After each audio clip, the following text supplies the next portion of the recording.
Durante la tercera edad del sol de la Tierra Media, en la comarca, un lugar tranquilo, verde y lleno de vida, se está organizando la fiesta de cumpleaños número 111 del señor Bilbo Bolsón, el más célebre de los hobbits, criaturas pequeñas, comodonas y complacientes. Bilbo ha planeado retirarse a terminar sus memorias, dejando todas sus posesiones a su sobrino querido, Frodo. Entre estas, un objeto pequeño, un anillo de oro con aspecto común, anillo que eventualmente Gandalf, mago gran amigo de Bilbo, descubriría no es otro que el anillo único del Señor Oscuro, Sauron. Anillo que alguna vez lo llevará al borde del dominio completo de la Tierra Media. Ahora, el Señor Oscuro ha recobrado fuerzas, necesitando solo de su anillo para sumergir al mundo en las sombras. Con las sombras acercándose, ahora Frodo deberá abandonar su hogar y cargar con el anillo único, aun con el riesgo de corrupción que éste contrae a su portador. Pero con ayuda de otros particulares personajes deberá emprender un viaje, haciéndole frente a la oscuridad. Pero cuidado, porque el Gran Ojo siempre vigila, desde la tierra oscura de Mordor, donde reinan las sombras. En una historia clásica del bien contra el mal, la luz contra la oscuridad, dentro de un mundo poblado de diversas razas fantásticas, un mundo de reinos brillantes y de oscuros peligros, que son a la vez temibles de ver y deslumbrantes, un mundo tan vasto teniendo su propia mitología incluida tan detallada y rica que cobra vida. Eso es el Señor de los Anillos. Escrito por J.R.R. Tolkien, publicado entre 1954 y 55, El Señor de los Anillos no es una trilogía, es una historia única, que debido a su extensión fue dividida en 3 tomos. A su vez, la historia se divide en 6 libros con 2 libros por tomo.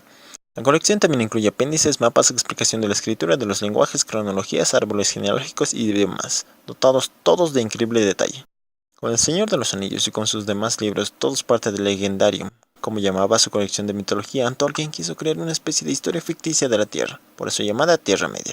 El Señor de los Anillos es un fenómeno del género de la fantasía. En su tiempo dio nueva vida a este género entonces olvidado, y desde entonces ha marcado a las nuevas generaciones, a nuevos escritores, ya sea por sus múltiples adaptaciones, sus temáticas, personajes o ambientaciones.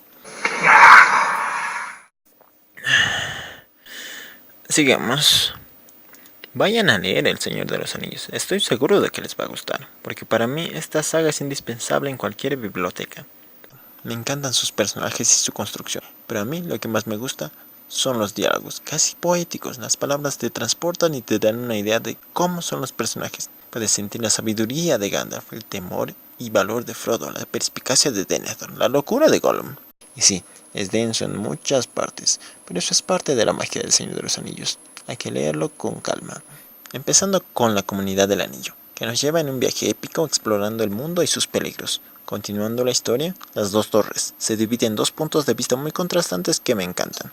El retorno del rey es la cúspide, culminando el viaje del héroe traspasando primero por una guerra épica. Ahora el Señor de los Anillos está lleno de simbolismos ocultos, ya sean religiosos o heredados de leyendas europeas, además de moralismos y reflexiones como que en un mundo que puede ser tan caótico, las criaturas más humildes y más pequeñas pueden demostrar más interés y valor que cualquiera. Y de la misma forma, que hay un héroe en todos nosotros.